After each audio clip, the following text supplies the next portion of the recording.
कब तक ये सब जिंदगी में ऐसे ही चलता रहेगा? भोगों की चाहत में राहत किसको यहाँ मिली, भोगों की किसको यहाँ, बगिया में वह कली कौन सी रहती सदा खिली, बगिया में वह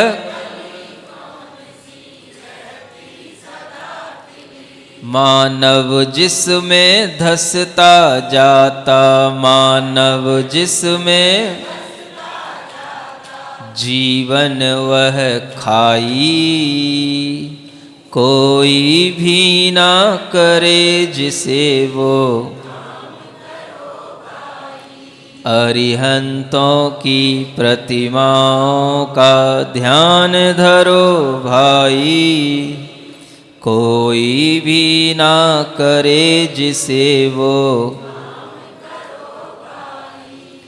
यदि तू चाहे नहीं डूबना इस भव सागर में, यदि तू चाहे नहीं अरिहंतों को नहीं भूलना घर में बाहर में,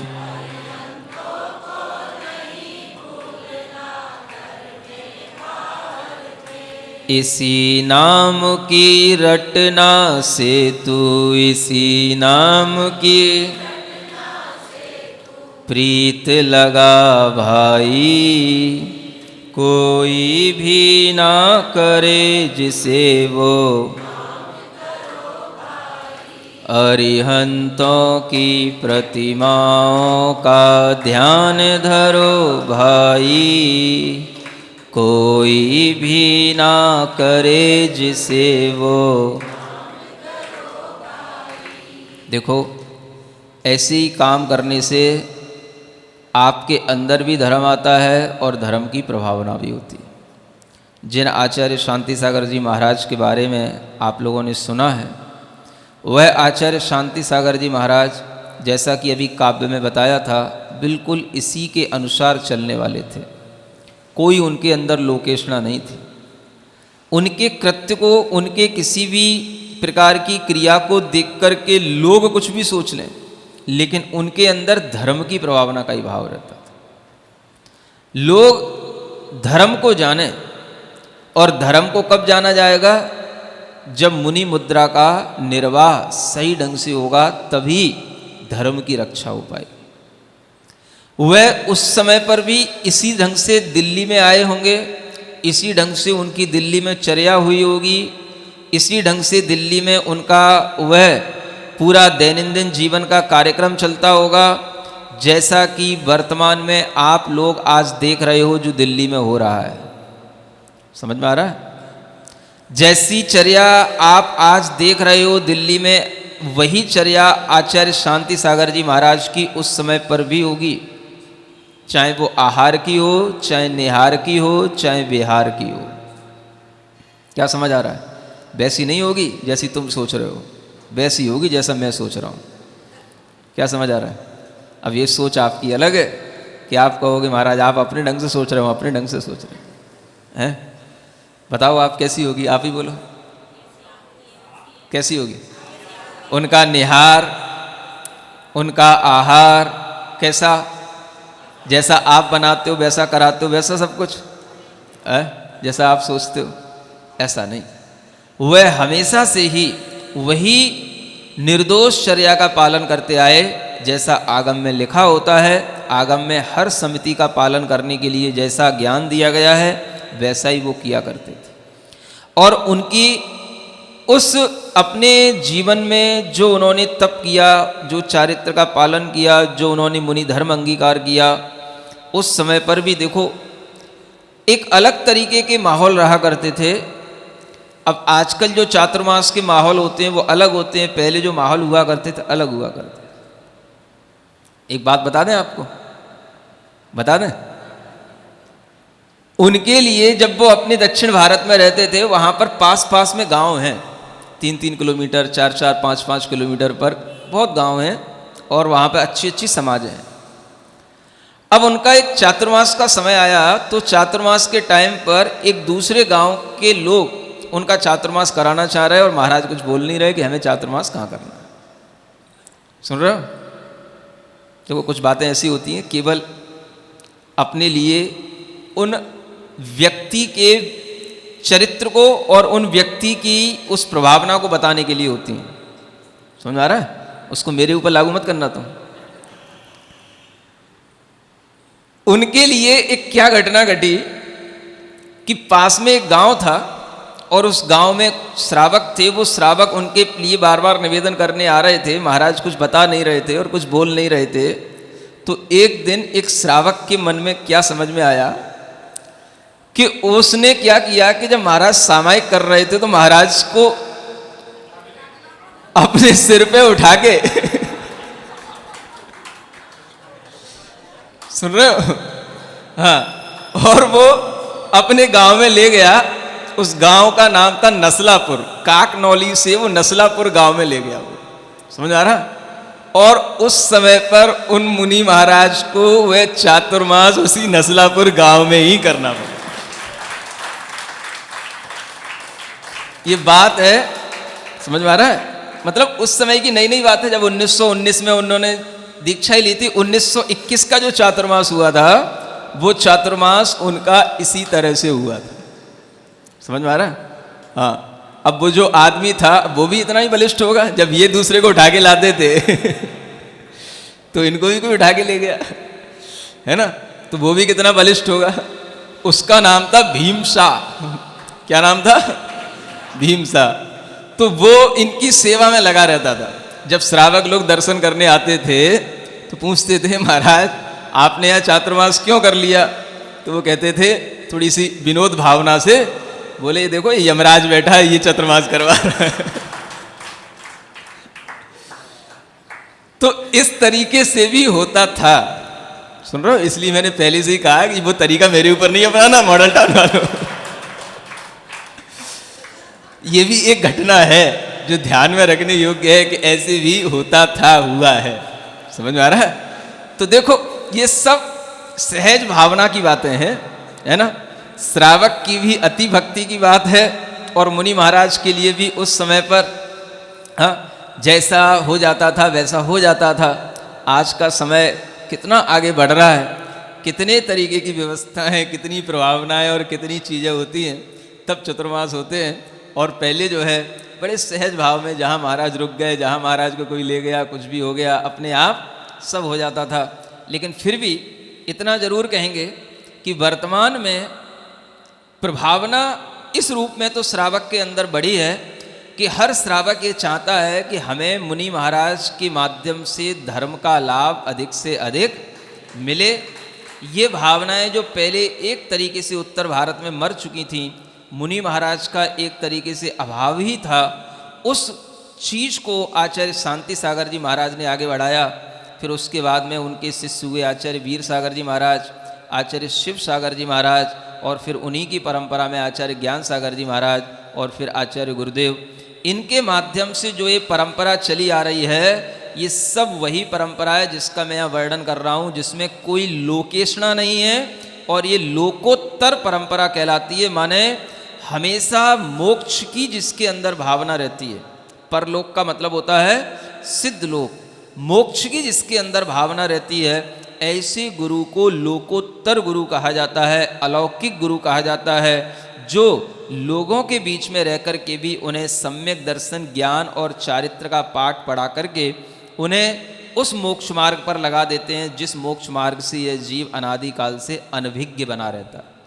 ऐसे गुरु की इन परंपरा में आज हम और आप, समझ में आ रहा है, सब लोग जी रहे हैं। और यही हमारा जीवन का सबसे बड़ा सौभाग्य है कि हम यहाँ ऐसी भौतिकता की चकाचौंध में भी, दिल्ली में भी ऐसे मोक्ष मार्ग पर आरूढ़ हुए उन गुरुओं की आराधना भी कर रहे हैं, उनके गुणगान भी कर रहे हैं और उनके माध्यम से अपने अंदर कुछ ना कुछ निर्मलता, पवित्रता और आत्मा की उन्नति का कोई ना कोई उपाय भी बनाए हुए हैं। इन्हीं भावनाओं के साथ आज का ये वक्तव्य पूर्ण होता है महावीर भगवान की।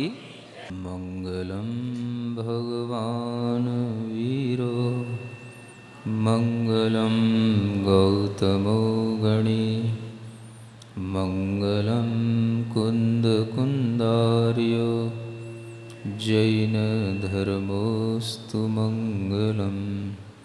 देवादिदेव आदिम तीर्थंकर श्री ऋषभनाथ भगवान की, वर्तमान शासन नायक श्री वर्धमान महावीर भगवान की, परम पूज्य आचार्य गुरुवर श्री विद्यासागर जी महाराज की, धर्म प्रेम भव्यात्मा आप सभी श्रायस्पत कृति के माध्यम से प्रतिदिन अपने विचारों में शुद्धता और उच्चता दोनों ही लाने का प्रयास करते हैं, और वह जो निमित्त बनता है वह निमित्त हमारे सामने देव शास्त्र और गुरु के रूप में बनता है, जो हमारी आत्मा की शुद्धि के लिए भी कार्यकर होता है और साथ साथ आत्मा की शुद्धि जैसे जैसे होती है वैसे ही आत्मा की उन्नति भी होती है, इस बात में वह कारगर सिद्ध होता है। इसी दृष्टि से गुरु के विषय में बहुत दिनों से चर्चा चल रही है और अभी भी ये चर्चा समाप्त नहीं हुई। गुरु के विषय में हमें कैसे विचार करना चाहिए, गुरु के विषय में हमें क्या सोचना चाहिए, क्या गुरु का स्वरूप होना चाहिए, ये पिछले दिनों से हम सुनते आ रहे हैं। और आज भी हम कुछ गुरु और शिष्य के बारे में जानेंगे कि शिष्य को गुरु के साथ रह कर के गुरु से क्या प्राप्त करना चाहिए और गुरु के प्रति कितना स्वार्थी होना चाहिए और कितना परमार्थी होना चाहिए, ये बात हम इस श्लोक से जानने की कोशिश करते हैं। ऐश्वर्यं लघुवीक्ष्य मोहित जनैः संसेव्यते भूतये कैश्चित् तत्पदवीकृते गुरुपदं चोपस्थिते संकटे मूढोऽहं सकलोरुपुण्यविगतः संचिन्त्य सापेक्षया भक्त्या ये निरपेक्षया गुरुगते पिप्रेणते दुर्लभा। देखो, गुरु को सभी स्वीकार करते हैं, गुरु के पास सभी पहुंचते हैं, और वो पहुंचने वाले लोग कई तरह की भावनाओं से गुरु के पास पहुंचते हैं। कई तरह की भावनाएं उनके अंदर, कई तरह के विचार उनके अंदर होते हैं, और उन्हीं का कुछ संक्षिप्त से उल्लेख इन 4 लाइनों में किया गया। स्वार्थी तो दुनिया का हर व्यक्ति है, और बिना स्वार्थ के तो कहीं कुछ होता ही नहीं है। लेकिन वह स्वार्थ क्या वस्तु है, इसको भी समझने की थोड़ी सी कोशिश करेंगे कि कई शब्द ऐसे होते हैं जो पहले बड़े अच्छे रूप में उपयुक्त होते हैं, और बाद में जब लोग उन शब्दों के अनुसार ना चल करके उनसे कुछ अपने मन के अनुसार चलते हुए उन शब्दों के महत्व को गिरा देते हैं, तो शब्दों का एक भाव बदल जाता है। ऐसे बहुत से शब्द होते हैं, समय समय पर आपको हम बताते रहते हैं। आज ये स्वार्थ शब्द सामने है। आचार्य समंतभद्र जी महाराज के समय पर आचार्य समंतभद्र महाराज समझाते हुए कहते हैं, स्वास्थ्यम यदात्यंतिकमेष पुंसाम स्वार्थो न भोगः परिभंगुरात्मा त्रिशोनुसंगान न च ताप शांति रीतिदमाख्यत भगवान सुपार्श्व। सुपार्श्वनाथ भगवान की स्तुति करते हुए आचार्य समंतभद्र महाराज कहते हैं कि अगर मनुष्य का स्वास्थ्य कोई चीज़ है तो वो स्वास्थ्य क्या है, स्व में स्थित हो जाना ही स्वास्थ्य है। जैसे स्वार्थ शब्द आप सुन रहे थे, ऐसे ही स्वास्थ्य शब्द भी होता है। स्वास्थ्य किसको कहा जाता है? आपके लिए आज केवल इतना ही पता है कि स्वास्थ्य का मतलब है शरीर का स्वस्थ रहना, स्वास्थ्य कहलाता है। जबकि हजारों वर्ष पहले आचार्य समंतभद्र जी महाराज के समय पर इस शब्द का प्रचलन किस रूप में था कि जो स्वयं में स्थित हो वह स्वस्थ कहलाता है, और स्वस्थ का जो भाव होता है वो स्वास्थ्य कहलाता है। स्व में स्थित हो वह स्वस्थ है। स्व का मतलब अपनी चेतना में, अपनी आत्मा में जो स्थिरता प्राप्त कर लेता है वह स्वस्थ है, और उस स्वस्थता से जो भाव उत्पन्न होगा वह उसका स्वास्थ्य कहलाएगा। आचार्य कहते हैं स्वास्थ्यम यदात्यंतिकमेष पुंसाम स्वार्थ। सबसे बड़ा स्वार्थ हर मनुष्य का ये होना चाहिए कि वो अपने में स्थित हो जाए, उसका स्वास्थ्य अच्छा हो जाए। ये स्वास्थ्य लाभ लेना ही व्यक्ति का सबसे बड़ा स्वार्थ होना चाहिए। क्या सुन रहे हो? स्वार्थ किसको कहते हैं?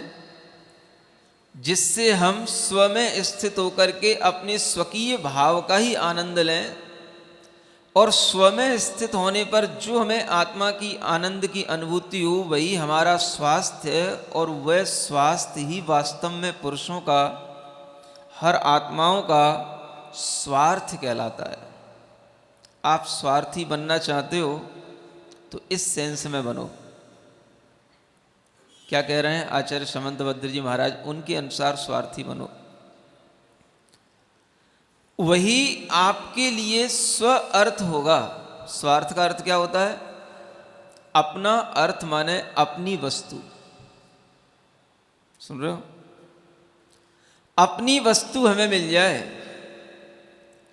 स्व की हमें पर्याप्ति हो जाए, यही हमारे लिए सबसे बड़ा स्वास्थ्य है। और यह स्वास्थ्य ही वस्तुतः स्वार्थ है। अगर ये स्वार्थ आपको आता है तब तो आप बहुत अच्छे हैं और बहुत ज्ञानी हैं।